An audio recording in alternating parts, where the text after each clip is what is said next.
رسالت باب کتنے نرم ہے.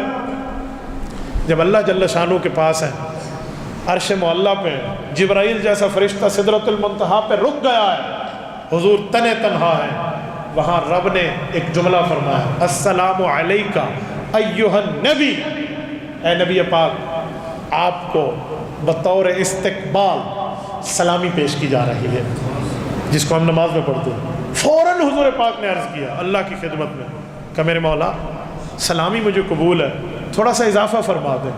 کہ کیا اضافہ؟ السلام علینا وعلی عباد اللہ الصالحین.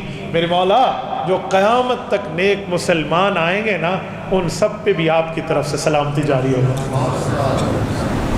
آج یہاں سے کوئی ایم این اے منتخب ہو نا اور قومی اسمبلی میں جائے تو اپنے ووٹر کو بھول جاتا ہے. یہ چھوٹی سی دنیا کا عہدہ ملا ہے اور ہم بھول گئے. حضور پاک کو اتنا بڑا عہدہ ملا، آج تک کل کسی کو نہیں ملا. معراج کا سفر، اس عہدے پہ پہنچ کے بھی حضور اپنی امت کو نہیں بھول